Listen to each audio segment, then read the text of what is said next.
Un marchand de légumes reçoit chaque jour la visite d'un petit garçon qui lui apporte les fruits trop mûrs qu'il ne peut plus vendre. Un jour, il décide de le suivre et de découvrir pourquoi. L'argent est difficile à trouver, nous le savons tous. Les temps sont durs partout, mais ils sont toujours plus durs pour les plus pauvres.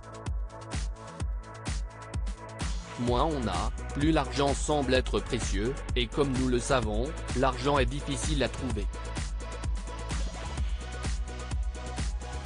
Les familles qui luttent pour mettre de la nourriture sur la table doivent acheter ce qui est le moins cher, et les fruits et légumes frais ne figurent donc pas sur la liste. Monsieur Lewis le savait. Il avait lui-même traversé des périodes difficiles. Il savait ce que c'était que d'avoir faim. CIST pourquoi M.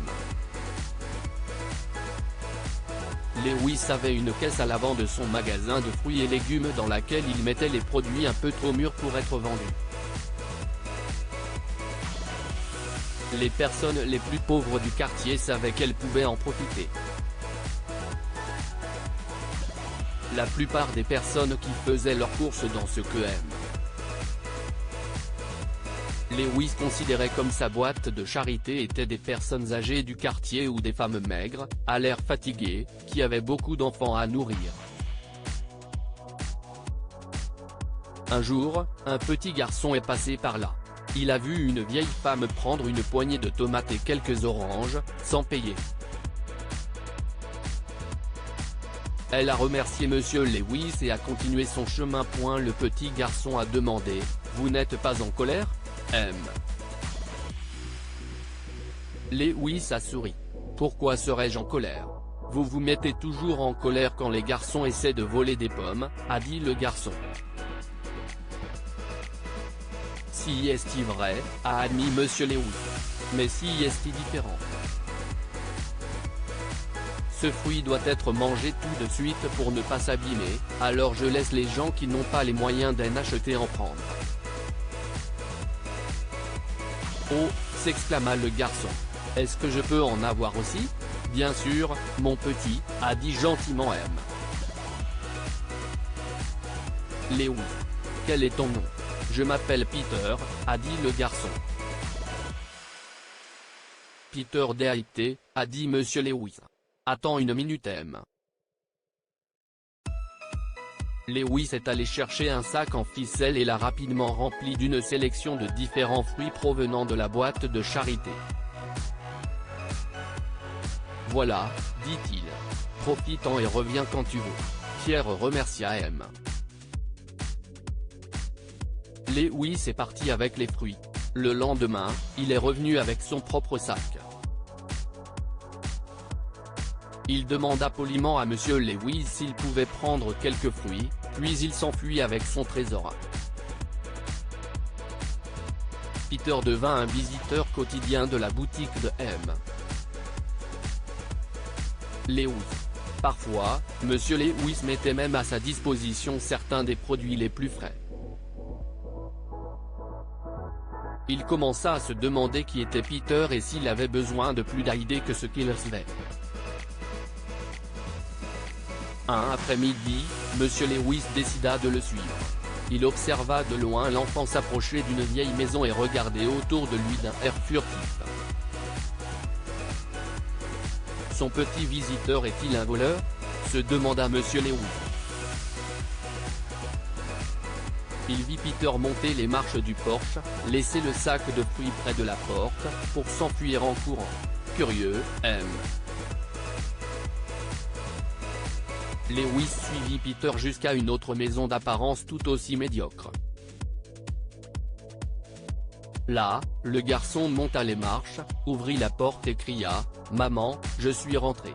Pierre n'emportait donc aucun fruit à la maison, même s'il en avait manifestement besoin. M. Lewis ne revenait pas.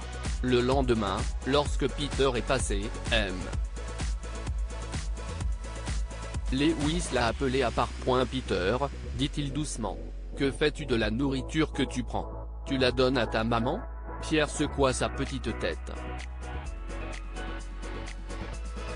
Non, dit-il. Je la porte à la maison de ma grand-mère. Elle s'occupe de mon petit cousin, mais elle n'a pas beaucoup d'argent parce qu'elle n'a pas de travail. Ma mère essaie de l'aider, mais ma grand-mère ne la laisse pas faire. Elle dit que ma mère a aussi des difficultés et qu'elle doit nourrir sa propre famille.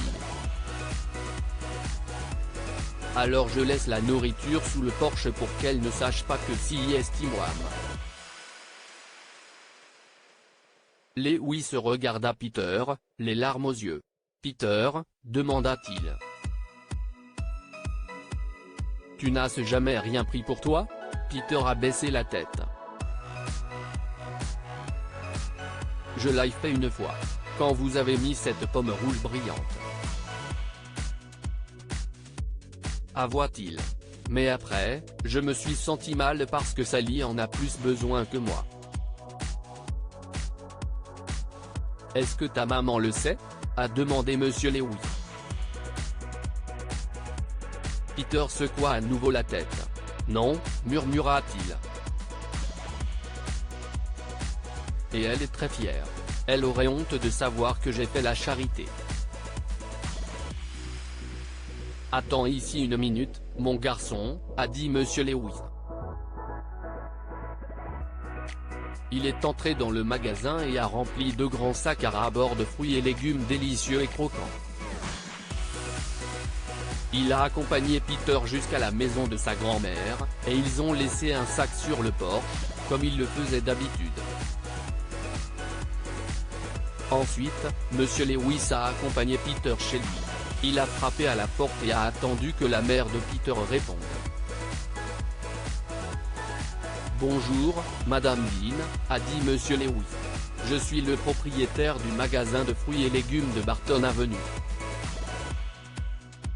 Peter m'a aidé après l'école et il ne veut pas d'argent, alors j'ai décidé de le payer en marchandises. » Cette dernière est stupéfaite. « Peter ne m'a rien dit », s'écria-t-elle. «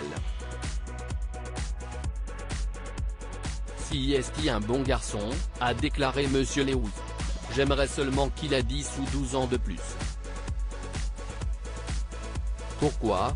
demanda Mrs. Dean. « Je veux ouvrir un autre magasin 2 rues plus loin et je cherche des gens honnêtes et travailleurs pour le gérer pour moi, » a expliqué M. Lewis. « Cela vous intéresserait-il ? » « Oui », s'exclama Madame Dean. « J'aimerais bien. J'ai besoin de 2 employés, » a expliqué M. Lewis. « Pouvez-vous me recommander quelqu'un ? » « Ma mère, » cesse d'écrier Madame Dean. « Elle est travailleuse et a besoin de ce travail. Elle élève la fille de mon frère. » « Excellent, » a dit Monsieur Lewis. « Le magasin ouvre dans un mois. M. Lewis a tenu parole. Le nouveau magasin a ouvert ses portes et la mère et la grand-mère de Peter ont commencé à y travailler. Monsieur Lewis leur a versé de bons salaires et les 2 femmes se sont avérées être d'excellentes employées. Elles ont suivi la tradition de Monsieur Lewis qui consistait à placer une boîte de charité à l'entrée. S'il leur arrivait de glisser quelques pommes de terre neuves ou un sac de pommes à une personne dans le besoin, M. Lewis n'y voyait pas d'inconvénient. Que pouvons-nous apprendre de cette histoire ? La vraie charité consiste à donner le peu que l'on a à ceux qui en ont le plus besoin. Pierre était pauvre, mais il a tout donné à sa grand-mère pour son petit cousin. Ceux qui vivent dans l'abondance ne doivent pas oublier ceux qui vivent dans le besoin. Monsieur Lewis avait été très pauvre, il savait donc ce que c'est que d'avoir faim. Il savait que ce qu'il donnait était très apprécié. Partagez cette histoire avec vos amis. Elle pourrait égayer leur journée et les inspirer.